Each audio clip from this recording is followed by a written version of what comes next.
We are all aware that African Americans have been a key factor in the American economy from the very beginning.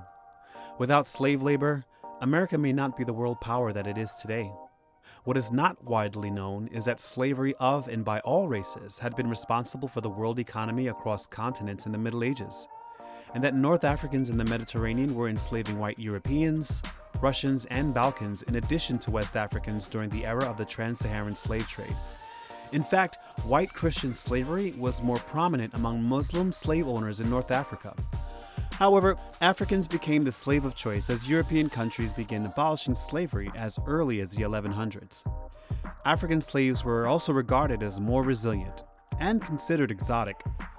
Thus, with the colonization of Native American lands in the New World, 10 to 12 million Africans were brought to the Americas over the course of 4 centuries.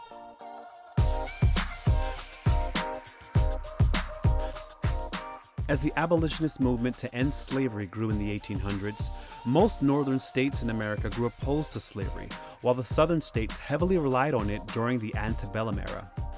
The Civil War was fought between the North and the South over the moral issue of slavery, with its impact on economics and political control being central to the conflict. At the end of the Civil War, ex-slaves had to adjust to freedom and a new labor system.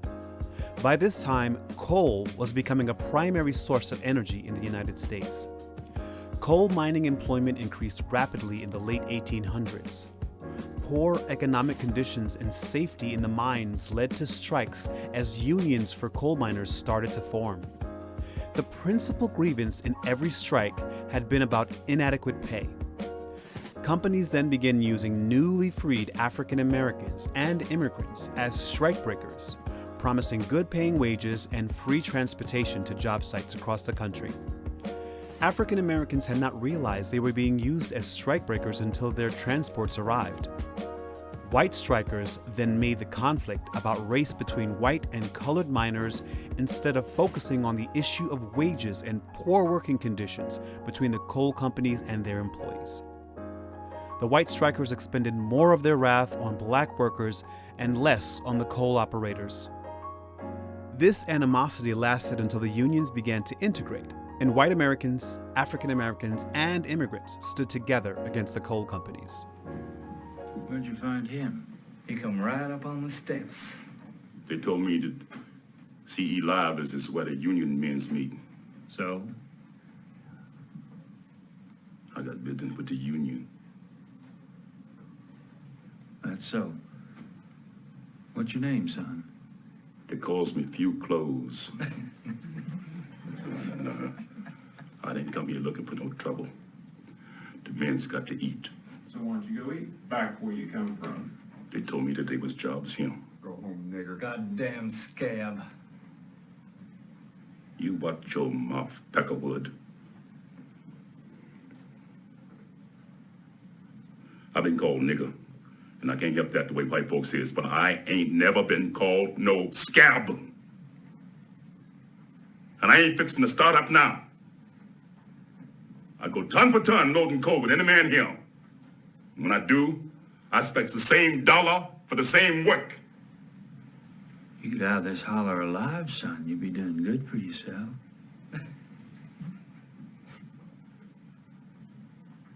Union men, my ass.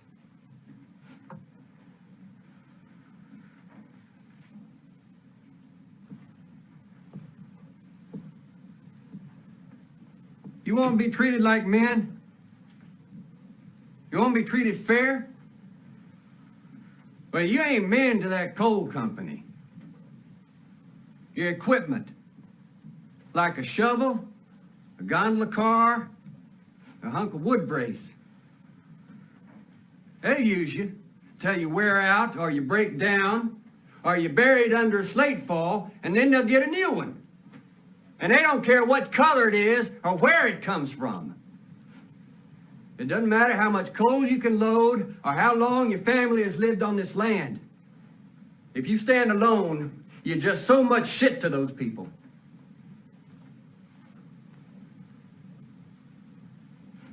You think this man is your enemy?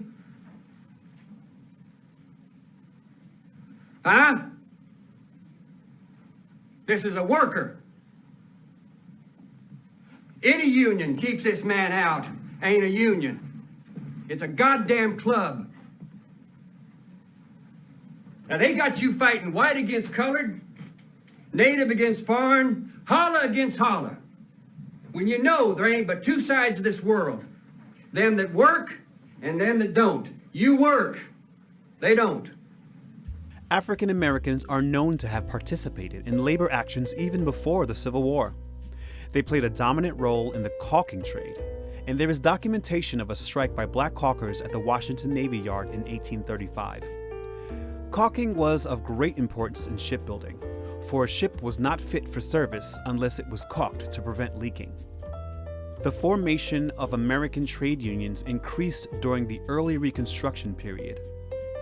Black and white workers shared a heightened interest in trade union organization. But because trade unions organized by white workers generally excluded black workers began to organize on their own. Isaac Myers had been a ship caulker since the age of 16 in Baltimore, Maryland. By age 30, soon after the end of the Civil War in 1865, Myers found himself unexpectedly unemployed when a group of white caulkers protested the employment of black caulkers and longshoremen. In response to the strike, Myers proposed the creation of a union for black caulkers. This newly created union, the Colored Caulkers Trade Union Society, decided to form a cooperative company that would own a shipyard and railroad. Pooling their resources together, the workers issued stock and quickly raised $10,000 in subscriptions among black Baltimore residents. They also took out another $30,000 in loans, and on February 12, 1866, they purchased a shipyard and railway, which they named the Chesapeake Marine Railway and Dry Dock Company. Within months, the cooperative employed 300 black caulkers and received several government contracts. Ultimately, it employed a number of white workers as well. The success of Myers' Union in Baltimore encouraged black caulkers in other seaport cities to organize. It also caught the attention of the National Labor Union, or NLU, then the largest labor organization in the nation. In 1869, the NLU invited Myers Colored Caulkers Trade Union Society to an annual convention meeting in Philadelphia. The NLU declared it would welcome African American unions into the Federation. The move was significant for what had previously been an all-white union, but black workers continued to face opposition to membership. In response, the Colored National Labor Union, or CNLU, was established in 1869, with Isaac Myers as president. The CNLU was the first national union formed by African Americans in U.S. history. Myers appealed to black workers to join unions and called on white unions to accept them as full members. Expecting the full support of the NLU, he soon learned that the predominantly white organization insisted that black union members abandon the Republican Party and join the Labor Reform Party. Okay, let's take a moment to talk about the history between African Americans and the Republican Party. Founded in 1854, the Republican Party promoted equal rights for African Americans in its first 2 decades. Abraham Lincoln and the radical Republicans in Congress fought to end slavery and give black men full citizenship in 1863. This Republican wokeness lasted until 1876, when GOP leaders began to abandon African Americans, support legalized segregation, and slowed efforts to abolish lynching. So in the late 1860s, African Americans were on the GOP bandwagon. And when black union members in the CNLU refused to abandon the GOP, they were not invited back to the NLU. With no allies among the larger labor movement, the Colored National Labor Union soon found itself isolated. Isaac Myers was succeeded in 1871 by Frederick Douglass. Douglass was an African-American social reformer, abolitionist, orator, writer, and statesman who himself escaped slavery. But his election to president of the CNLU was a move that reflected the influx of political figures within the organization, to the point where it essentially became a branch of the Republican Party, resulting in less trade union activity and less contact with trade unions across the country. Because of this, it collapsed by 1871. The Knights of Labor, the largest and most effective labor union of its time, also formed in 1869. Inspired perhaps by the NLU's inclusion of minority workers, it also opened its union doors to African Americans. But the Knights of Labor also welcomed working women. This move was unheard of at the time, and it became a powerful force in the labor movement. Unfortunately, the Knights were not well organized, and the group eventually faded by the 1890s. A. Philip Randolph was a highly educated African-American social activist who, in 1911, migrated to New York City from Jacksonville, Florida, due to workforce discrimination prominent in the South. His first experience with the labor organization came in 1917, when he helped to organize a union of elevator operators. In 1919, he became president of the National Brotherhood of Workers of America, or NBWA, a union which organized among African American shipyard and dock workers in the Tidewater region of Virginia. In that year, it was the largest body of organized African Americans in the country. The union dissolved in 1921 under pressure from the American Federation of Labor, or AFL. Despite touting equal rights for workers, the AFL was still actively discriminatory during this era. White supremacy remained entrenched in almost every institution that existed in the United States, and these racist beliefs, both subtle and overt, precluded the white labor movement from recognizing the African American worker or their organized fronts. However, some elements within the AFL began to lower these barriers, and groups as diverse as the Urban League, the Communist Party, and the Socialist Party of America began to focus on the rights of African American workers. A. Philip Randolph himself was a prominent member of the Socialist Party. Randolph's greatest success came with the African American porters of the Pullman Company, which at the time was a leading manufacturer of railroad cars and one of the largest single employers of African Americans. In the 1920s and 1930s, the Pullman Company had created an image for itself of enlightened benevolence with financial support for black churches, newspapers, and other organizations. It also paid many porters well enough to have middle-income lifestyle and prominence within their own communities. Beneath the surface hype, working for the Pullman Company was another story, as black porters were still subject to income inequality, discrimination, and unethical working conditions. Newspaper? Newspaper? Oh, George, Newspaper? How did you know that man's name's George, Mother? They're all named George, dear, after George Pullman. He's the man who invented these sleeping cars. Thank you, George. Thank you. Oh, sorry, George. I didn't hurt you, did I? You like these back? No, you shine and polish those good for me, boy.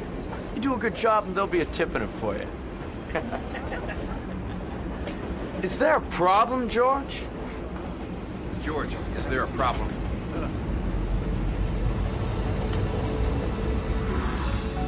No, sir.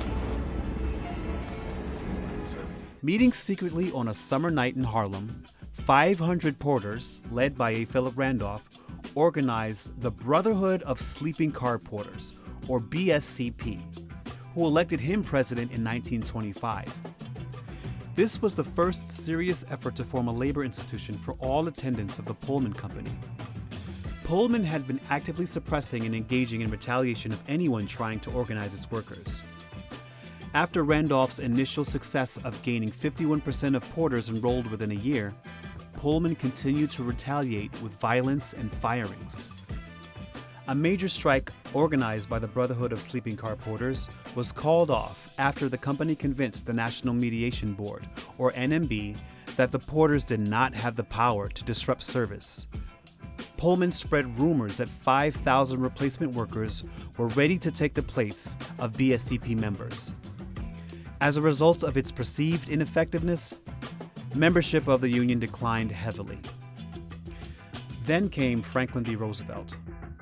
After being elected to president, he amended the Railway Labor Act in 1934 to grant porters rights under the federal law, and things took a turn for the better with the BSCP.